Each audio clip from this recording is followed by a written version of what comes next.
respiración forzada. La respiración relajada es la que se produce generalmente en estado de reposo.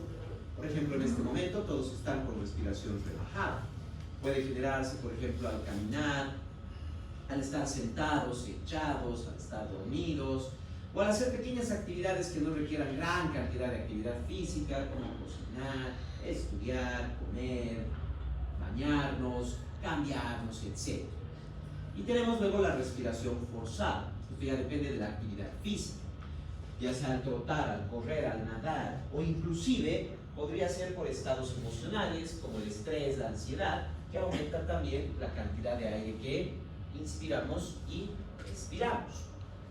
En la respiración relajada, para la inspiración van a funcionar dos músculos: los intercostales externos, que se encargan de elevar las costillas, y el diafragma, que al contraerse va a descender, va a moverse hacia el abdomen. Esto va a generar la inspiración relajada. Para la expiración relajada no se necesita nada más que la relajación de estos dos músculos. Se relajan los músculos intercostales externos y las costillas van a volver a su posición original por la elasticidad de los tejidos. Y una vez que se relaja el diafragma, como a nivel abdominal tenemos una presión positiva, esto va a empujar el diafragma dentro del tórax, también regresando a la posición original, expulsando el aire que haya ingresado. Luego tenemos la respiración forzada. En la inspiración forzada no solo van a contraerse el diafragma y los intercostales externos, también se van a contraer el esternocleidomastoideo, serratos anteriores, escalenos, para elevar aún más las costillas y que se genere mayor ingreso de aire dentro de los pulmones. La expiración forzada ya también van a trabajar dos músculos: los músculos intercostales internos, que tiran de las costillas en sentido opuesto de lo que hacen los intercostales externos. Los externos elevan las costillas, los internos más bien las bajan las costillas, generando aún más cierre del tórax o compresión torácica para expulsar mayor cantidad de aire. Y también tenemos los músculos rectos del abdomen, que van a comprimir el abdomen, que, como les dije hace un momento, normalmente el abdomen ya tiene presión positiva. Cuando se contraen los músculos rectos del abdomen, van a aumentar la presión positiva del abdomen, subiendo aún más el diafragma dentro del tórax, expulsando una mayor cantidad de aire durante la expiración forzada. Esto va a generar modificaciones en las presiones que vamos a encontrar. Primero, tenemos la presión alveolar, la presión pleural, y en medio vamos a tener la presión transpulmonar. Primero, la presión pleural. Recuerden algo muy importante. Los pulmones, como han visto en anatomía, no tienen nada que los adhiera a la pared torácica, ¿verdad? Incluso ustedes podrían sacar el pulmón tranquilamente del tórax. No hay ninguna estructura anatómica, histológica que lo mantenga dentro. Entonces, ¿qué es lo que mantiene que ambas pleuras estén juntas y que a medida que se mueve el tórax se va a mover también el pulmón? Eso es básicamente la presión negativa del espacio intersticial. No se olviden que en el espacio intersticial tenemos una presión negativa, como lo que pasa cuando levantamos la piel y se adhieren las dos partes. Lo mismo pasa a nivel pleural. Hay una presión negativa que mantiene la pleura parietal y la pleura visceral adheridas, las mantiene juntas. Entonces, a medida que se expande el tórax, junto con él se tiene que mover también la pleura visceral, aumentando, expandiendo el diámetro torácico y pulmonar, generando la entrada de aire. Como podemos ver, la presión pleural siempre es una presión negativa. Normalmente se mueve entre los -4 y -8 centímetros de agua de presión negativa. Por otro lado, tengo la presión alveolar, y esta es positiva y negativa durante la respiración. Se vuelve negativa en la inspiración. Tiene que ser una presión negativa para aspirar el aire, para permitir que el aire ingrese dentro de los pulmones. Y durante la expiración, más bien, se vuelve una presión positiva. Va a volverse una presión positiva para poder expulsar el aire de los pulmones.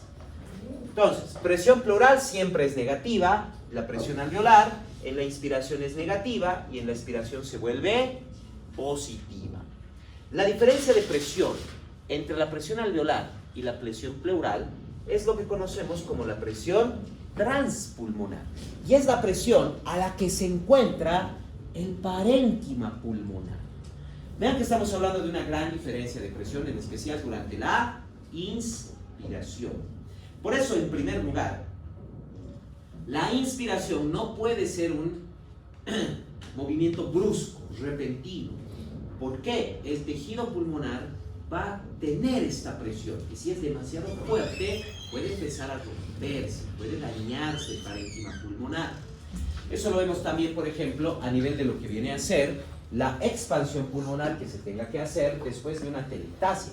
Una telectasia es un colapso, ya sea del pulmón, un lóbulo pulmonar o un segmento pulmonar. No podemos, por ejemplo, una vez eliminada la lesión, no puedo tomar, por ejemplo, una aspiradora o una aguja, etcétera, introducir y jalar el aire, porque eso va a generar demasiado movimiento de lo que es propiamente el parénquima pulmonar. Hay una presión que se tiene que mantener. De lo contrario, esto provocaría daños o lesiones en el pulmón. Entonces, la expansión pulmonar en esos casos de colapso se tiene que hacer paulatinamente. Se utiliza una válvula de una vía o una válvula con sello de agua que provocará que cada que respire el paciente empuje un poquito de aire fuera del tórax, lo que permite la expansión del pulmón, el lóbulo o el segmento pulmonar. La distensibilidad de los pulmones es lo que va a permitir que ingrese bastante aire dentro de los mismos. Esta elasticidad depende en primer lugar de la presión transpulmonar. Van a movilizarse a nivel pulmonar aproximadamente unos 200 ml de aire por cada unidad de diferencia de presión transpulmonar que se vaya a modificar. Habíamos visto hace un momento que se encuentra aproximadamente entre los 4 a 8 unidades, lo que quiere decir que más o menos estaríamos hablando de unos 600 a 800 ml de aire que podrían movilizarse dentro de los pulmones dependiendo de esa presión transpulmonar. El pulmón es un tejido bastante elástico, tiene una gran cantidad de elastina y una pequeña cantidad también de colágeno que le da cierta estructura. Es un tejido bastante delicado. El pulmón es bastante friable. De hecho, si es que en anatomía agarraron muy fuerte el pulmón, han debido dejar sus impresiones digitales ahí. Es un tejido bastante frágil, bastante friable. Por eso mismo la expansión tiene que ser con calma, no puede ser de golpe. Y además, a nivel alveolar, tenemos un detalle bastante importante. Los alvéolos son espacios aéreos, pero están dentro del cuerpo y todo lo que está en el cuerpo siempre está con cierta cantidad de agua. Siempre va a estar con agua. Y tenemos un problema con el agua, lo que viene a ser la tensión superficial. La tensión superficial se genera por la atracción débil que tienen las moléculas de agua. No se olviden, la molécula de agua, H2O, no es una molécula simétrica.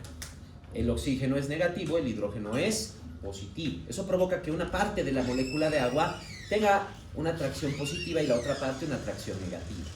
Entonces, la parte positiva y negativa se atraen en el agua. Claro, no es una atracción fuerte, lo que permite que las moléculas se puedan mover. Pero esa atracción es lo que me genera lo que se conoce como tensión superficial. Es lo que mantiene, por ejemplo, una gota de agua completamente redondita cuando está en una superficie. Si yo tomo mi mano, por ejemplo, y la introduzco en el agua lentamente, rompo esas fuerzas fácilmente y entra mi mano. Pero si tomo mi mano y golpeo el agua, no se rompen tan fácilmente esas fuerzas. Eso es tensión superficial. Y a nivel alveolar, eso genera problemas. Porque los alvéolos son extremadamente pequeños. Y si hay agua, la tensión superficial va a provocar que el alvéolo se cierre y no pueda abrirse. De hecho, aquí no pasa nada. No hay ningún problema. No hay nada de agua. Pero, ¿qué pasa si coloco un poquito de agua? ¿Qué pasa si coloco un poquitito de agua? Nada más. Vean, es solo una gota de agua lo que he colocado. Y ahora vamos a tener... unen. Eso es básicamente lo que significa tensión superficial. O sea, los alvéolos van a colapsar por la tensión superficial. No van a poder abrirse. Se generan esas fuerzas. Entonces, ¿qué va a pasar? Eso pasa, por ejemplo, en los bebés prematuros. Cuando nacen y son prematuros, tienen esta tensión superficial en sus alvéolos, lo que determina que sus pulmones estén con los alvéolos cerrados, completamente colapsados. Entonces, no tienen suficiente fuerza los bebés como para poder abrir. De hecho, ni siquiera un adulto tendría suficiente fuerza a nivel de lo que es la caja torácica para expandir los pulmones, abriendo a la fuerza los alvéolos. Generaría en primer lugar una ruptura del tejido elástico y de colágeno a nivel pulmonar. Por lo tanto, se tiene que tener algo que elimine la tensión superficial del agua. Y eso es básicamente el surfactante. El surfactante es un agente tensoactivo que se encarga de eliminar por completo la tensión superficial y previene el colapso de los alvéolos. Este agente activo de superficie de agua elimina por completo esas fuerzas que les decía, que mantienen las moléculas de agua lo más cercanas posible, permitiendo entonces que, aunque el alvéolo está tapizado de líquido, permita su apertura, permita que se abra, se expanda, que ingrese y se mueva el aire dentro de los alvéolos. Se produce a nivel de las células epiteliales alveolares tipo 2. Estas son las células que van a producir el surfactante. Está compuesto por un fosfolípido, que es la dipalmitoilfosfatilicolina, así como también las apoproteínas del surfactante y calcio y yodo. Estas tres moléculas se van a encargar de generar el surfactante que elimina por completo la tensión superficial de agua y va a permitir entonces la apertura de los alvéolos. Cuando tenemos amenaza de parto prematuro o antecedente de parto prematuro en una mamá, estimulamos las células alveolares epiteliales tipo 2. Eso para poder estimular la producción de surfactante y evitar que si nace prematuro el bebé tenga distrés respiratorio, no pueda respirar porque no tiene surfactante en sus pulmones. Lo más temprano que se puede colocar, dependiendo del caso, puede ser a los 5 o 6 meses de gestación. Eso dependiendo del caso, como les decía. En algunos casos se pone a los 7 meses, 8 meses, todo dependiendo en la posibilidad de lo que es la amenaza de parto prematuro o antecedente de parto prematuro. A medida que los alvéolos van aumentando su diámetro, esto permite la entrada de aire y durante la expiración más bien van a reducir su diámetro expulsando el aire, modificando esas presiones que estábamos viendo. La presión alveolar, no se olviden, va a volverse negativa durante la inspiración, el alvéolo aumenta su diámetro y se llena de aire, y durante la expiración se vuelve positiva, el alvéolo disminuye su diámetro y más bien expulsa el aire. La caja torácica también va a modificar en gran medida la cantidad de aire y propiamente el esfuerzo o trabajo que se tiene que generar para la respiración. Primero tenemos el trabajo de distensibilidad o el trabajo elástico pulmonar. El tejido pulmonar no genera mucha resistencia, es un tejido bastante elástico, bastante friable. Pero, ¿qué pasa en una fibrosis pulmonar? Ahí sí va a tener mayor resistencia.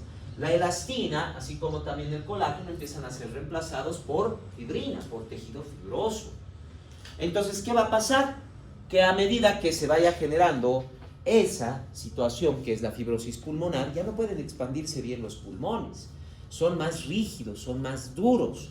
Tiene que aumentar el trabajo, lo que significa aumentar la fuerza con la cual los músculos van a expandir la caja torácica para poder permitir una buena entrada de aire. El trabajo de la resistencia tisular. Esto, por ejemplo, a nivel de lo que vienen a ser las costillas, en la articulación costovertebral no hay mucho problema. Es una articulación bastante movible, pero las articulaciones costoesternales y condroesternales no son tan móviles. Aquí hay cierta resistencia para el movimiento de las costillas. Además, también tenemos que tomar en cuenta en la resistencia tisular, propiamente la resistencia que genera el pulmón al tratar de expandirse por la presión transpulmonar. Y también tenemos el trabajo de resistencia de la vía respiratoria. Entre más grande sea la vía respiratoria, más fácil va a pasar el aire. A medida que va reduciendo su diámetro, con mayor dificultad va a pasar el aire, generando que a nivel de la tráquea, por ejemplo, la vía respiratoria superior, no se necesita mucha fuerza para que se mueva el aire, pero ya a nivel de los bronquiolos hasta llegar a los alvéolos, cada vez se hacen más pequeños, se necesita buena fuerza para que pueda movilizarse el aire. En el caso del asma, en el caso de la bronquitis, va a generar mayor resistencia de las vías aéreas. A veces inclusive es tan fuerte la resistencia que inclusive dificulta bastante la respiración y aparece lo que se conoce como tiraje hipornátrico, que se ve más que todo en niños, principalmente recién nacidos. Si vemos un recién nacido respirando, tranquilamente estamos viendo la expansión de su tórax. Pero cuando hay un aumento en la resistencia, ya sea por la vía respiratoria, ya sea a nivel tisular, ya sea inclusive por la distensibilidad, en cualquiera de estos puntos vamos a encontrar lo que se conoce como tiraje hipornátrico. Tiene que aumentar la fuerza y tiene que aumentar el trabajo de los músculos. En un bebé entonces, por ejemplo, si el bebé está con bronquitis, bronconeumonía, tal vez está con una obstrucción respiratoria, etc.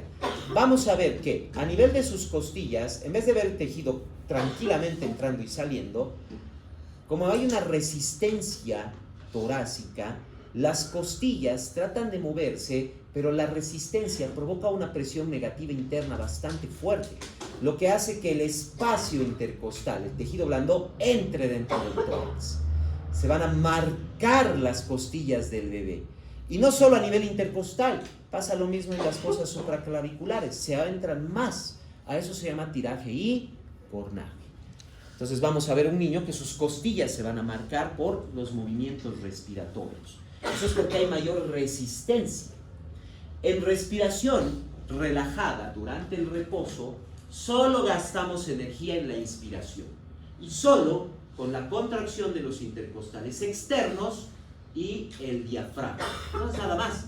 La expiración relajada, no se olviden, es básicamente relajación, nada más. Entonces, en reposo, solo se gasta aproximadamente un 3 a 5% de la energía total del cuerpo para la respiración. Esto pero aumenta cuando aumentan las necesidades respiratorias. Durante la respiración forzada, vamos a utilizar mayor cantidad de músculos. En la inspiración van a trabajar, además de los intercostales externos y el diafragma, van a trabajar lo que vienen a ser el esternocleidomastoideos, lados superiores, escalenos, y para la respiración ya también trabajan los intercostales internos y los músculos rectos del abdomen. Entonces, van a gastar mayor cantidad de energía, no solo porque trabajan mayor cantidad de músculos, aumenta también la frecuencia respiratoria, trabajan más los músculos, generando que en ejercicio intenso, por ejemplo, nadar, manejar bicicleta, trotar grandes distancias, puede aumentar la necesidad energética hasta 50 veces más. Entonces, en ejercicio intenso, por ejemplo, al trotar, nadar, manejar bicicleta, por largas distancias, ¿qué vamos a tener? No solo un gasto energético por parte del ejercicio muscular que estamos realizando, sino que inclusive nuestra musculatura respiratoria va a gastar más energía. Incluso a veces llegamos al punto en que estamos tan agotados y cansados que hasta la respiración se dificulta, porque no hay suficiente energía para mantener esa respiración. La expansión y contracción de los pulmones va a generar la entrada y salida de aire de ellos. Y esto va a generar los volúmenes y capacidades pulmonares que podemos valorar con una espirometría. Los espirómetros antiguos eran básicamente una boquilla donde se respiraba aire de un tambor que estaba dentro de agua. Y a medida que se movía podíamos registrar los volúmenes.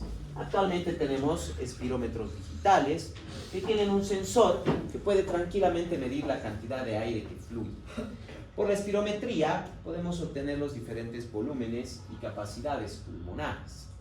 En primer lugar, tenemos el volumen corriente, volumen de reserva inspiratorio, volumen de reserva expiratorio y el volumen residual.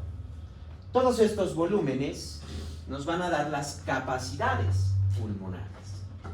El volumen corriente El volumen corriente es la cantidad de aire que entra y que sale de los pulmones durante la respiración relajada. Aproximadamente son unos 500 ml. Eso tomando en cuenta un paciente varón adulto de unos 75 de altura y 70 kilogramos de peso. Varía constantemente las capacidades y volúmenes pulmonares dependiendo del género, la edad, la altura y hasta el peso. ¿Por qué inclusive el peso? Porque a medida que aumenta el peso corporal, si bien no va a generar problema a nivel torácico esto, pero sí a nivel abdominal. No se olviden que el diafragma, gracias a la presión positiva abdominal, es lo que lo eleva dentro del tórax para poder permitir la expiración. En los pacientes con sobrepeso u obesidad aumenta la presión abdominal y eso limita el descenso del diafragma. Por eso también modifica los volúmenes y capacidades pulmonares. 500 ml en promedio, por eso estamos hablando. Volumen de reserva inspiratorio es la cantidad adicional de aire que podríamos inspirar después de una inspiración relajada. O sea, después de esos 500 ml que ingresan, ¿cuánto más podría ingresar dentro del pulmón? Ese va a ser el volumen de reserva inspiratorio, corresponde a unos 3000 ml. Volumen de reserva expiratorio va a ser la cantidad de aire que podría expulsarse del pulmón después de una expiración relajada. Después de que la persona expiró relajadamente, expulsó esos 500 ml, ¿cuánto más de aire podría expulsar? Eso va a ser el volumen de reserva expiratorio, que representa unos 1100 ml. Y por último, a nivel pulmonar, nunca llega a un colapso total. Los alvéolos no se van a cerrar por completo, los pulmones no se aplanan. Y no solo los pulmones, los bronquios, la tráquea, etcétera, siempre quedan abiertos. Va a haber aire en el interior que no puede ser expulsado. Ese es el volumen residual. La cantidad de aire que queda dentro del pulmón, dentro de la vía respiratoria y que no puede ser eliminado de ninguna manera. Son más o menos unos 1200 ml. Teniendo los volúmenes, como les decía, podemos tener las capacidades pulmonares. Capacidad inspiratoria es la capacidad total de aire que podría ingresar al pulmón después de la expiración relajada. O sea, justo después de la expiración relajada, ¿cuánto aire en total podría ingresar dentro del pulmón? Eso va a ser suma del volumen corriente más el volumen de reserva inspiratoria. Luego tenemos la capacidad residual funcional. Después de la expiración relajada, ¿cuánto aire queda dentro de los pulmones? Básicamente, el volumen residual más el volumen de reserva expiratoria. Capacidad vital es la cantidad total de aire que puede entrar y salir del pulmón. O sea, volumen de reserva inspiratorio más volumen corriente más volumen de reserva expiratorio. Todo esto es nuestra capacidad vital. Y por último, capacidad pulmonar total. La cantidad total de aire que pueden contener los pulmones. La suma de los 4 volúmenes. La capacidad inspiratoria, más o menos unos 3500 ml. La capacidad residual funcional, unos 2300 ml. La capacidad vital, estamos hablando aproximadamente de unos 4600 ml. Y la capacidad pulmonar total, unos 5800 ml. Tomando en cuenta los volúmenes que tenemos aquí presentes. Pero como les decía, esto varía constantemente, dependiendo la edad, la altura, el peso y el género de las personas. De los 4 volúmenes, el único que no podemos medir en una espirometría normal, propiamente es el volumen residual, porque es una cantidad de aire que no puede salir del pulmón, que no podemos expulsar. Entonces, ¿cómo lo medimos? Con una prueba de dilución. Para determinar el volumen residual, utilizaremos una prueba de dilución, para lo cual, primero, le voy a dar al paciente un balón de aire, o sea, una cámara de aire, pero que va a tener algún gas en concentración específica. Este gas, pero, debe cumplir con 2 parámetros principales. Primero, debe ser completamente inocuo para el cuerpo. No tiene que ser reactivo, no tiene que ser dañino, no tiene que ser tóxico, no tiene que ser nada. Y segundo, no puede entrar al sistema circulatorio. Solo tiene que estar en el aire. porque solo tenemos que medir aire. Si entrara al torrente sanguíneo, nos generaría una alteración en la prueba de dilución porque no se está diluyendo, se está yendo a través de la sangre.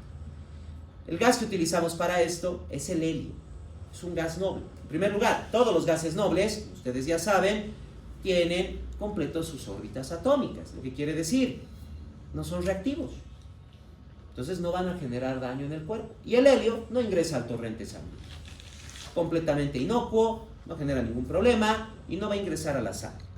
Entonces le vamos a dar el balón de aire con una concentración específica de helio. ¿En qué momento tiene que empezar a respirar el paciente? Justo después de una respiración relajada. Una vez que exhala relajadamente, se coloca la boquilla y empieza a respirar el aire del balón. Puede respirar por 1 o 2 minutos y luego vamos a tomar de nuevo la concentración del helio. Como se ha mezclado con el aire que estaba dentro del pulmón, se va a diluir la concentración. Y recuerden que hemos utilizado el balón en el momento en que se generó la expiración relajada. ¿Qué aire estaba dentro del pulmón? ¿Qué aire es este? Es la capacidad residual funcional. Entonces, la capacidad residual funcional por la prueba de dilución va a ser la concentración inicial del helio dividido entre la concentración final del helio menos 1, y todo ese resultado lo voy a multiplicar por el volumen de aire que utilicé en ese balón para hacer la prueba de dilución. Que puede ser 3 litros, 4 litros, 10 litros, no hay problema. Haciendo este cálculo, yo voy a obtener la capacidad residual funcional. Y como ya tengo, por espirometría regular, un volumen de reserva expiratorio, entonces ven que la capacidad residual funcional es volumen de reserva expiratorio más volumen residual. Si ya tengo la capacidad residual funcional y el volumen de reserva expiratorio, solo tengo que restarlos y lo que me queda es el volumen residual. Por último, tenemos un último volumen pulmonar, lo que se conoce como el volumen respiratorio minuto. La cantidad total de aire que ingresa al pulmón durante un minuto de respiración. En el caso de la respiración relajada, estamos hablando del volumen corriente, que son 500 ml, y una frecuencia respiratoria promedio de 12 respiraciones por minuto. Entonces 500 por 12, 6.000. 6 litros de aire es más o menos lo que ingresa dentro de los pulmones durante un minuto de respiración relajada. No se olviden que eso puede incrementar exponencialmente durante la respiración forzada. No solo porque aumenta la frecuencia respiratoria, sino que en la respiración forzada estoy utilizando mayor cantidad de volúmenes respiratorios. Estoy utilizando volumen de reserva inspiratorio, volumen de reserva expiratorio. Son en promedio 6 litros, 6.000 ml de aire que ingresan y salen del cuerpo cada minuto. Pero hay algo importante.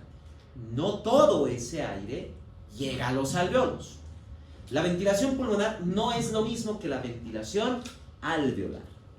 No todo el aire que ingresa, no todos esos 500 ml van a llegar al alveolo. No, hay parte de aire que se va a quedar ¿dónde?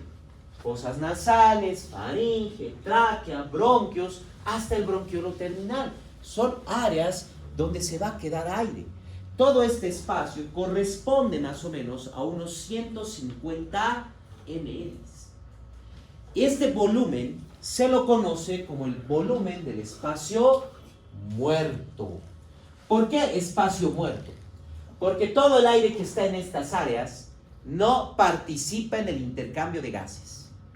El intercambio de gases solo se puede producir a nivel del alveolo, porque es el único lugar donde la membrana es lo suficientemente delgada para permitir la difusión del oxígeno y del dióxido de carbono.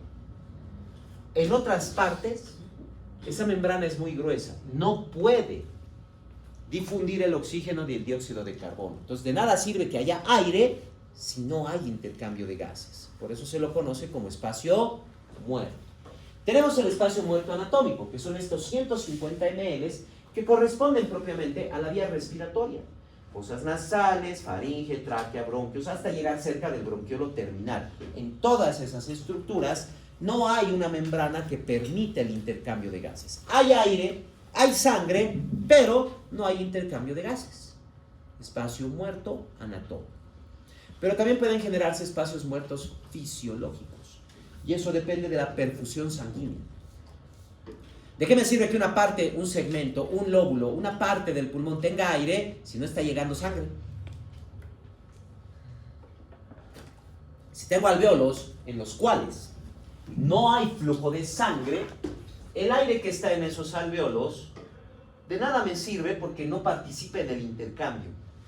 Ese va a ser el espacio muerto fisiológico.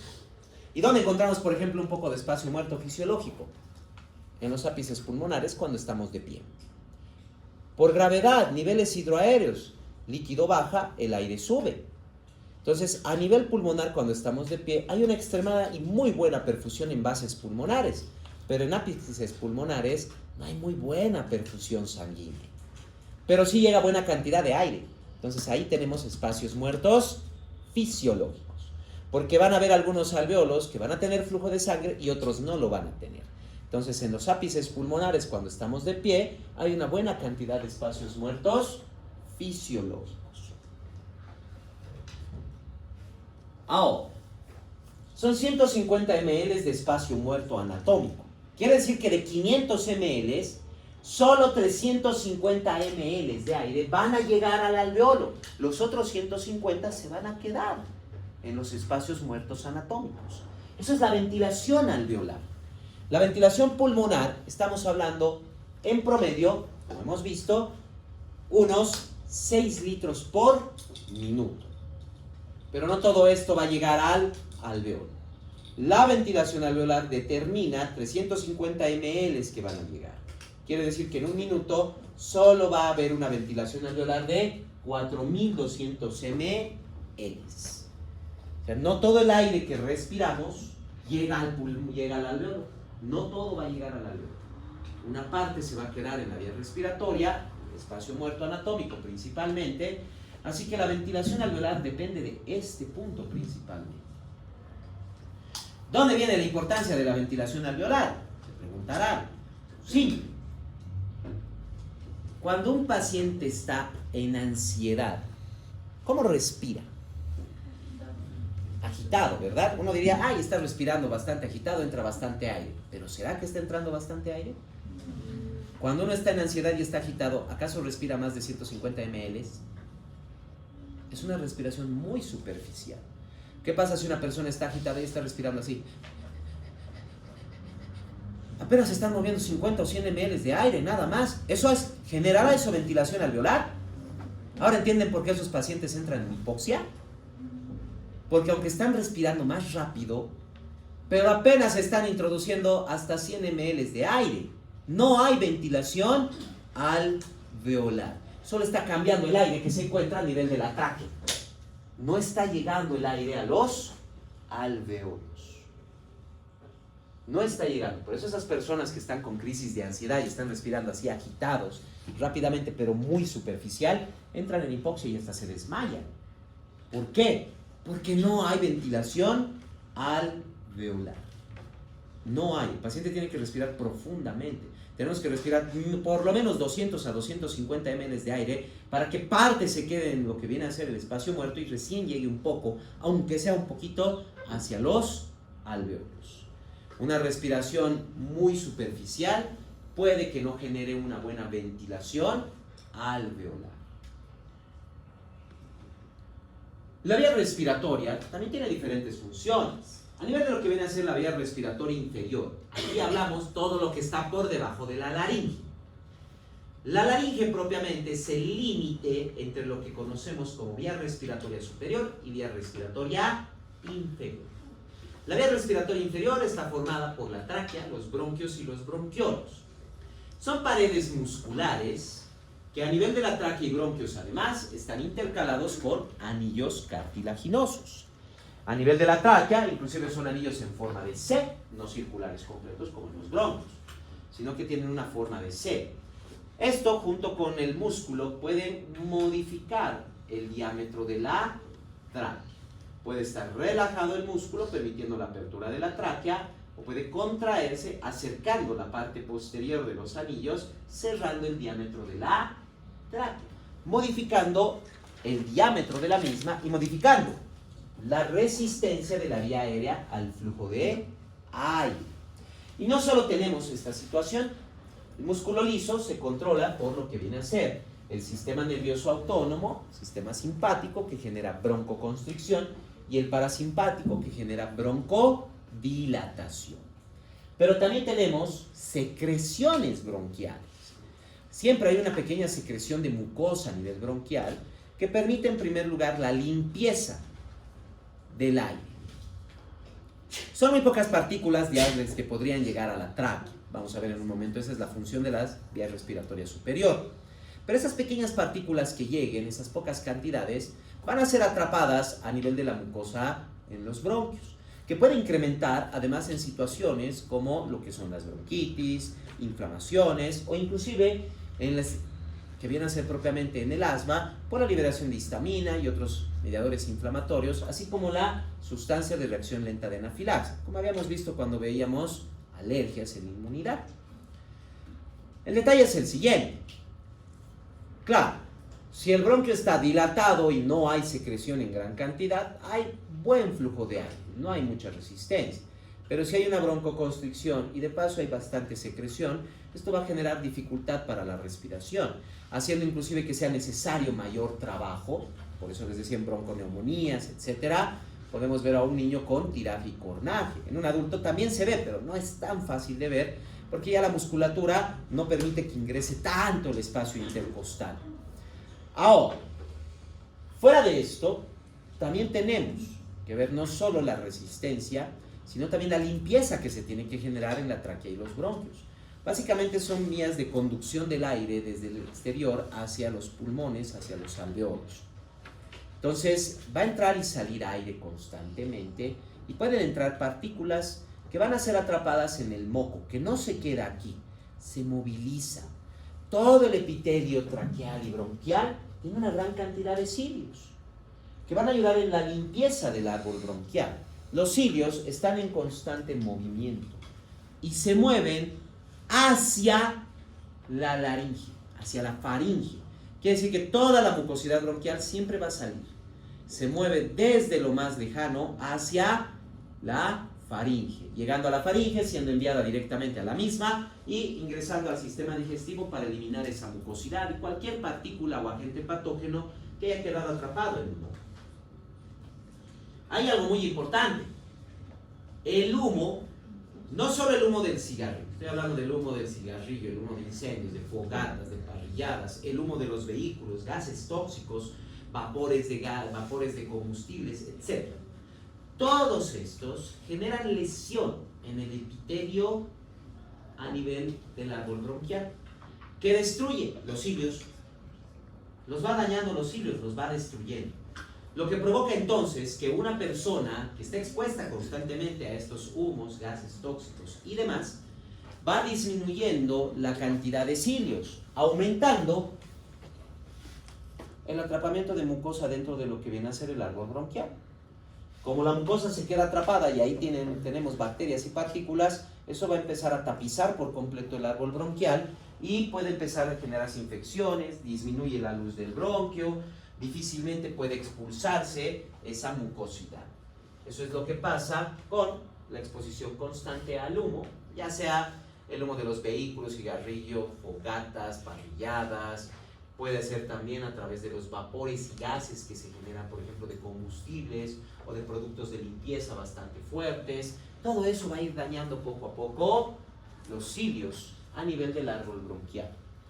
Si ese daño es leve y se le da tiempo, pueden recuperarse sin ningún problema. Pero si el daño es constante y no se le genera suficiente tiempo para que se recupere, el epitelio inclusive luego cambia por completo y deja de ser ciliado a ser plano. Lo que provoca directamente entonces que la mucosidad empiece a acumularse y empieza a generarse obstrucciones, infecciones constantes a nivel pulmonar. Y claro, cualquier irritante en vía respiratoria va a provocar la activación del sistema nervioso, generando, si es una irritación u obstrucción en vía respiratoria superior, lo que viene a ser el reflejo del estornudo, y si es en vía respiratoria inferior, el reflejo de la tos o reflejo tusígeno. Ambos funcionan de la misma manera. La presencia de un irritante u obstrucción, uno, va a provocar una inspiración profunda, suave, pausada, pero profunda. No es de golpe, sino el paciente va a inhalar una gran cantidad de aire, va a ingresar dentro del pulmón. Inmediatamente de la inspiración se cierra la glotis, se cierra por completo el paso de la vía aérea y va a haber una contracción violenta, brusca, rápida de los músculos expiratorios, todos los músculos expiratorios, principalmente intercostales externos y rectos del abdomen. Esa contracción brusca va a generar una presión a gran medida dentro del pulmón y se va a abrir la glotis rápidamente. Se abre de golpe la glotis, permitiendo la salida, la expulsión de ese aire bajo presión desde propiamente lo que viene a ser los pulmones hacia el exterior. Si es a nivel nasal, a eso se llama estornudo. Si es a nivel traqueal inferior, a eso se llama tos. Incluso laringio podríamos decir tos. Cualquier irritante, obstrucción que se genere, va a generar estos reflejos.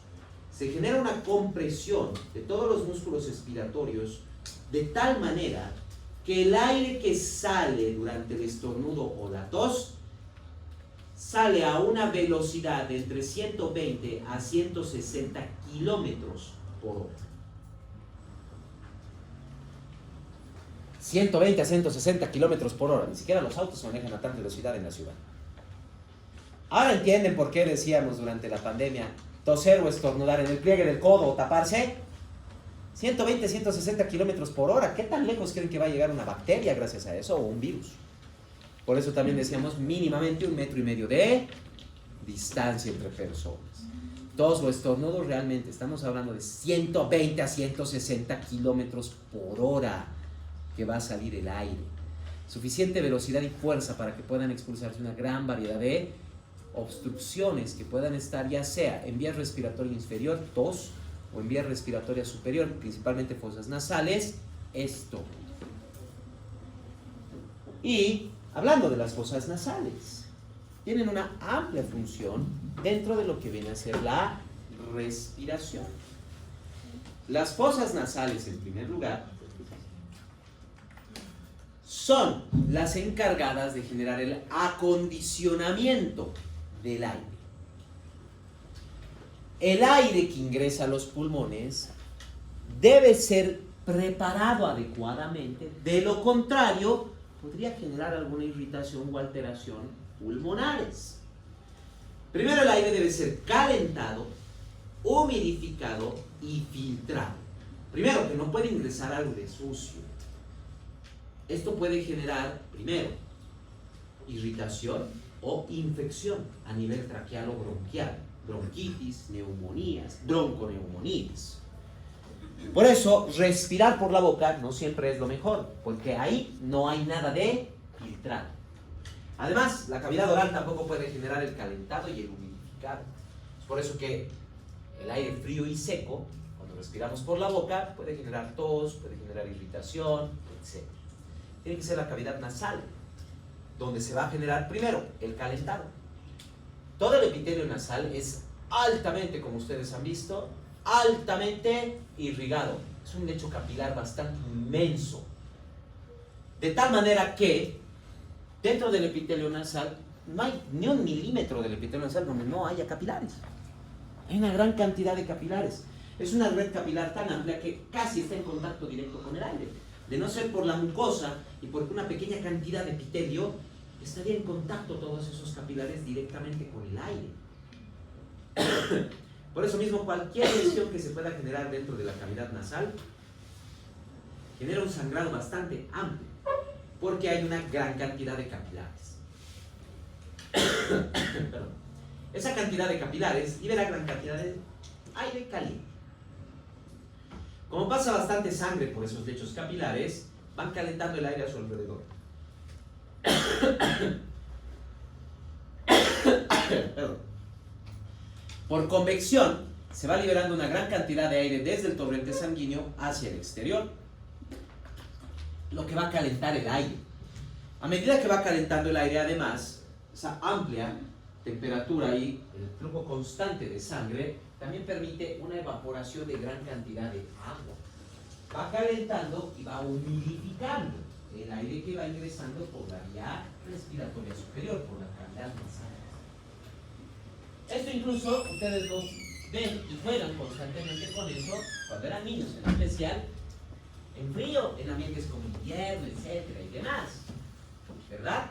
Inhalan, no hay problema, pero cuando exhalamos, vemos el vapor que va saliendo. Es básicamente el calentado y el humidificado que ha permitido esa situación dentro de lo que es la cavidad nasal. Si respiráramos, por ejemplo, por la boca, veríamos muy poco vapor que va saliendo, porque la cavidad oral no puede calentar y humidificar de la misma manera que lo hace la cavidad nasal. Y también tenemos el filtrado. El filtrado se lo va a hacer por dos procesos. Primero, turbulencia. La presencia propiamente de las vibrisas, los cornetes y el tabique van a provocar que el aire que ingresa por la fosa nasal no ingresa simplemente, sino que ingresa y empieza a generar turbulencia. Genera una especie de, podríamos decir, de corrientes de aire dentro de la cavidad nasal, por el paso del aire entre las vibrisas y también por los cornetes y el tabique.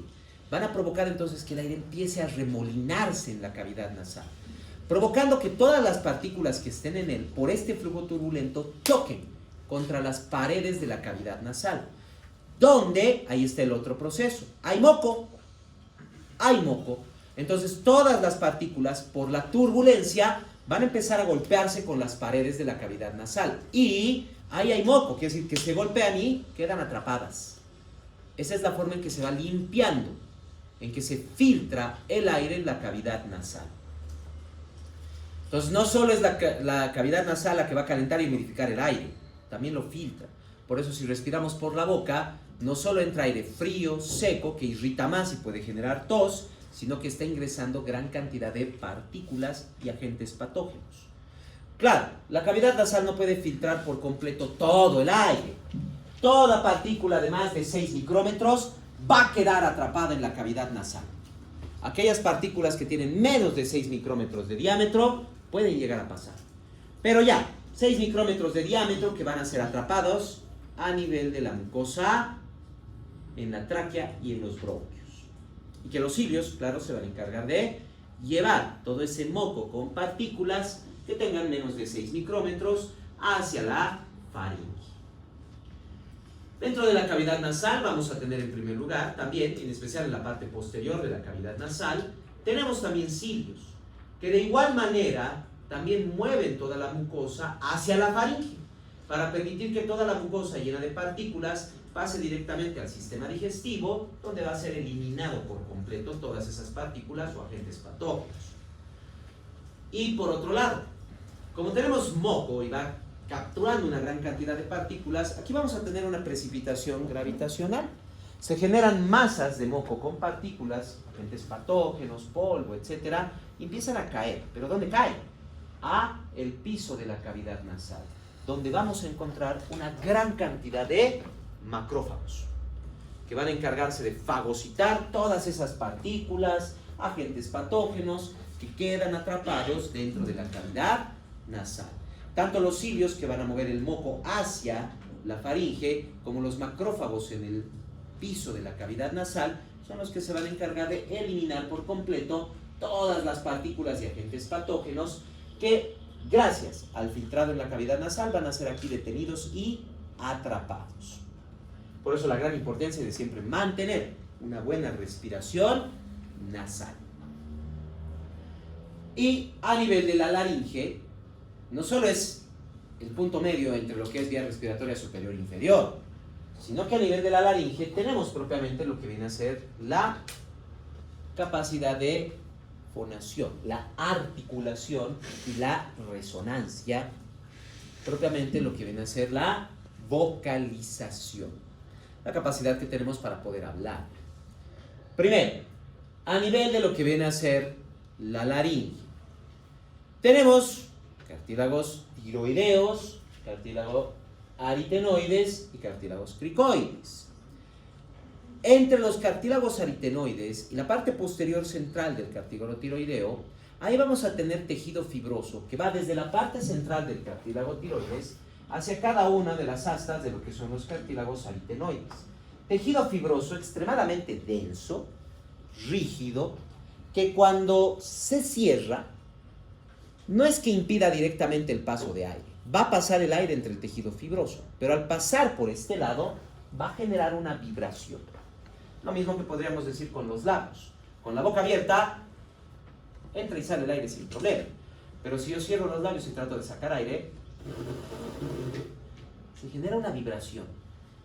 Lo mismo va a pasar aquí. Por encima de estos tejidos fibrosos hay tejido blando que también cierra un poco la laringe. Pero eso no va a generar vibración. Por eso se las llama como cuerdas vocales falsas. Son las de abajo, las blancas, las que están hechas de tejido fibroso, las que se cierran y pueden vibrar. Son las cuerdas vocales.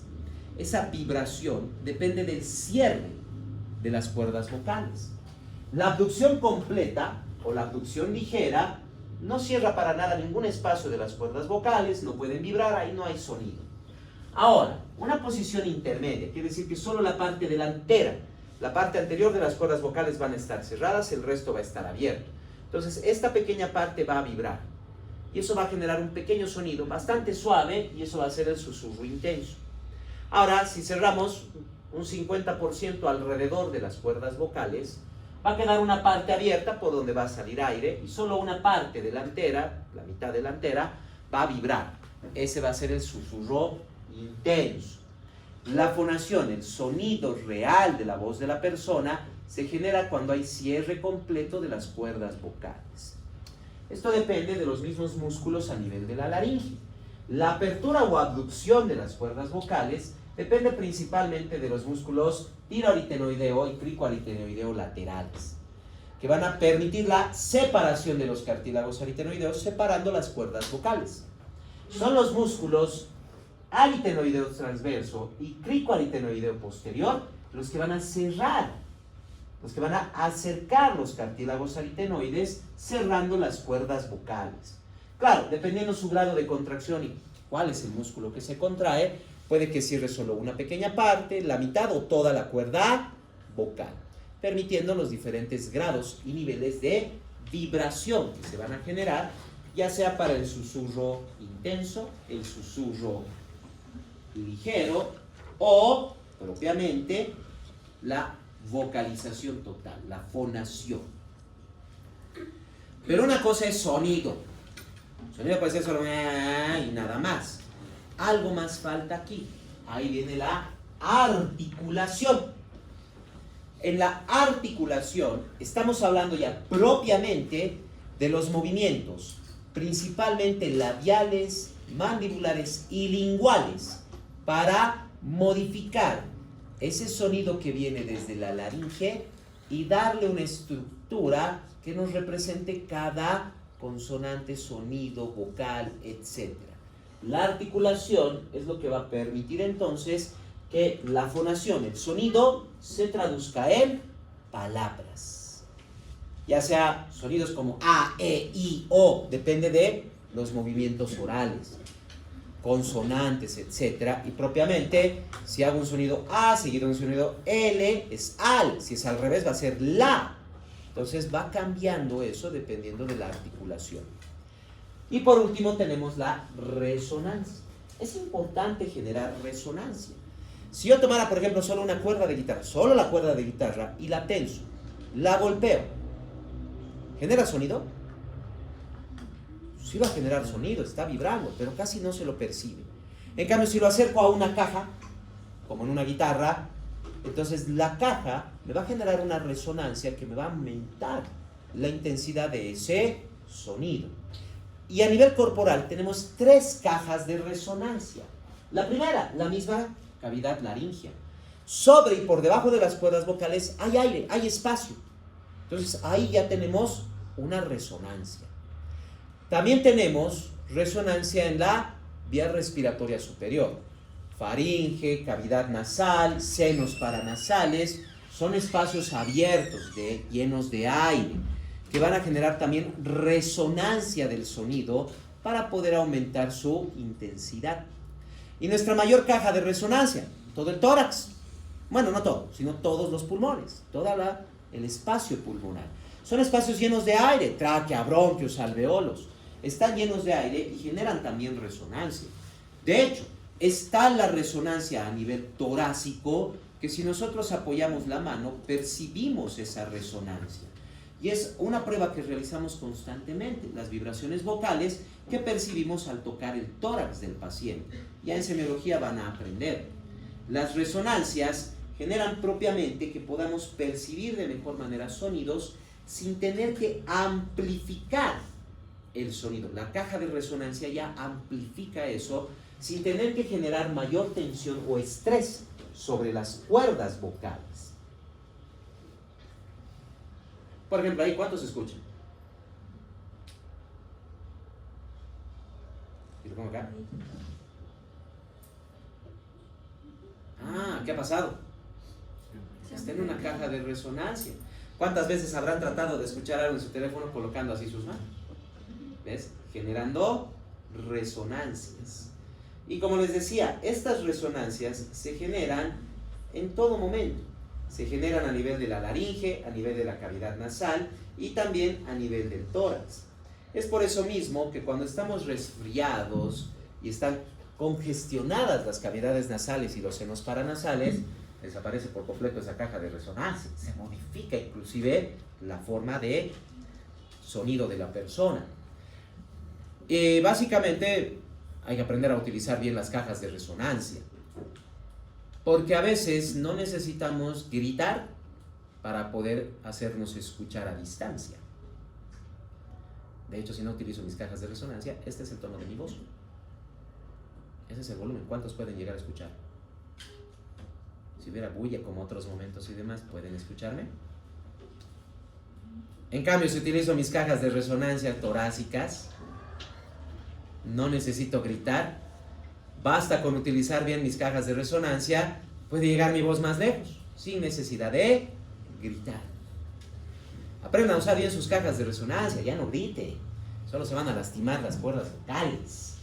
Utilizando bien sus resonancias van a poder aumentar el volumen de su voz sin necesidad de estar gritando. ¿Alguna duda que tengan? ¿Dudas? ¿Preguntas?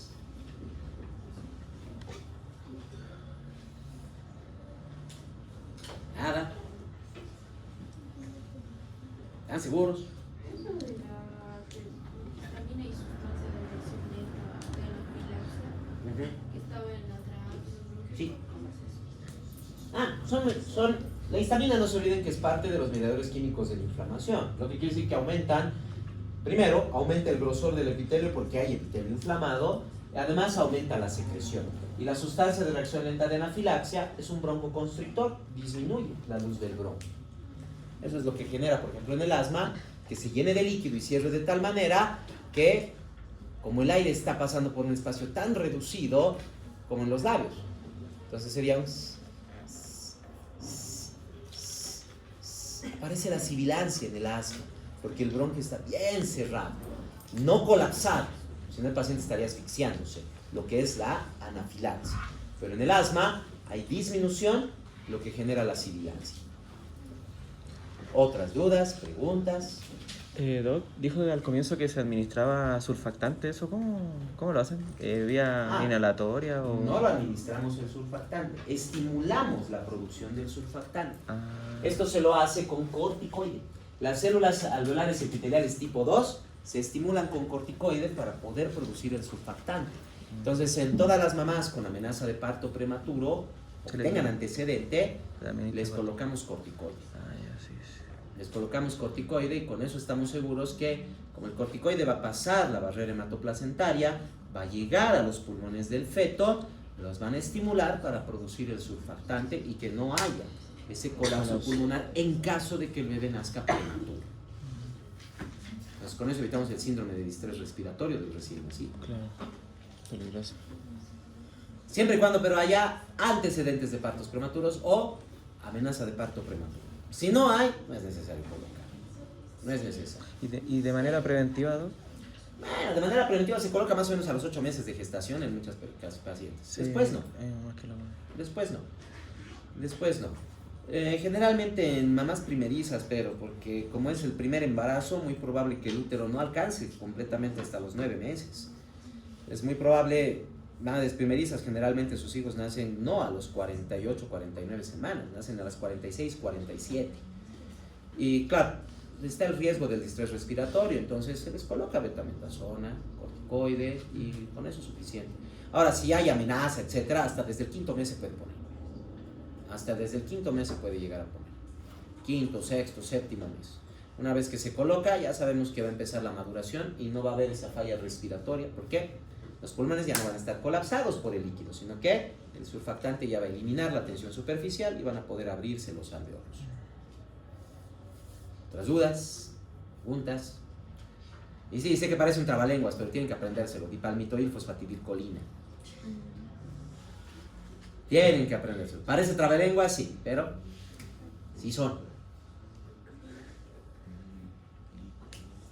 Dipalmitoil fosfatidilcolina.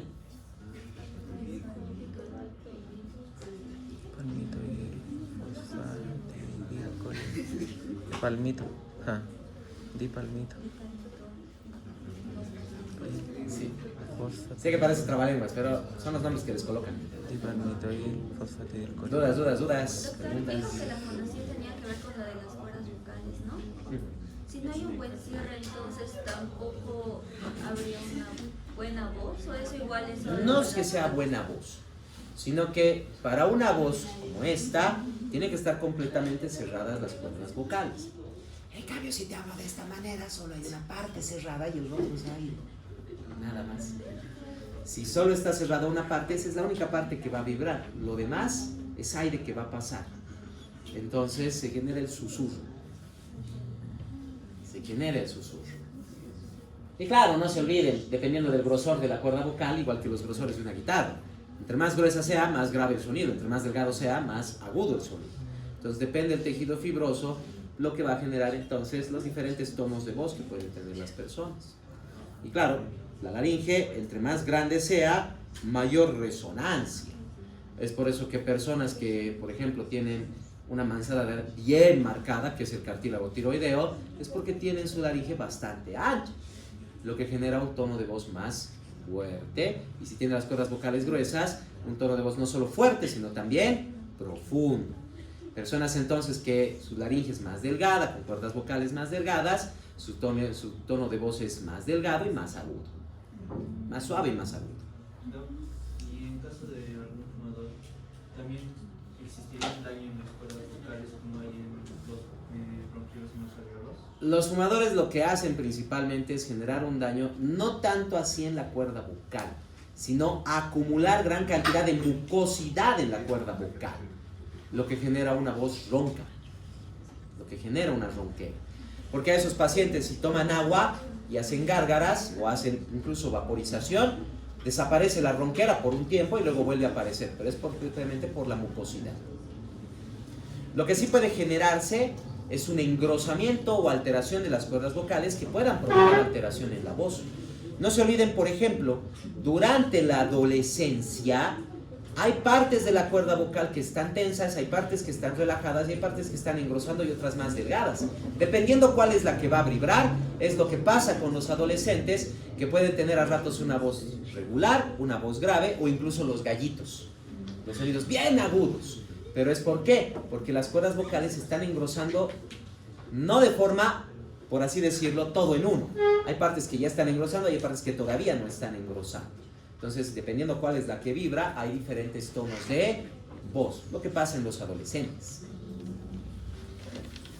Dudas, venga. Se llama voz en cascada eso en la adolescencia, por si acaso.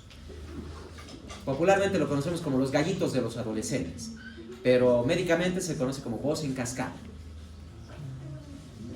Doctor, la parte, ¿cómo era el nombre de cuando mencionó de cuando se hundían? Tiraje y cordaje. Sí, eso no entendí muy bien. Bueno, es que normalmente cuando el tórax se expande con todos los músculos, etcétera, porque no hay mucha resistencia y puede expandirse sin problema. Pero si tienes resistencia, ya sea por fibrosis o en el caso de los bebés por neumonía y resistencia de vía aérea, para expandirse el tórax hay demasiada presión intrapleural, lo que jala el tórax hacia adentro, pero las costillas tratan de salir. Entonces los espacios intercostales se hunden, porque el tejido blando se va a ir hacia adentro mientras que la costilla trata de salir hacia afuera. Entonces se hunde y se marcan bien los espacios intercostales. Eso es tiraje, y el cornaje viene aquí arriba.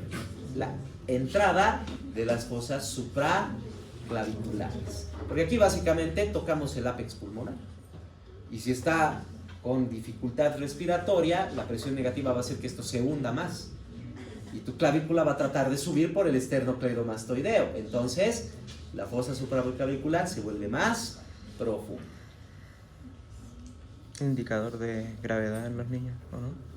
Sí, cuando tenemos esos signos de insuficiencia respiratoria en niños, estamos con una neumonía muy grave, moderada a grave. Ahora, si a eso le metamos somnolencia y cianosis, es grave. El niño no está oxigenado, es grave. Solo tiraje y cornaje es moderado, pero si ya hay cianosis, si el paciente está dormitando, signos de hipoxia, está en neumonía severa. Eso van a aprender en semiología y en pediatría, no se preocupen. Otras dudas que tengan. Solo faltan 3 temas para terminar todo el temario. Estén haciendo sus portafolios.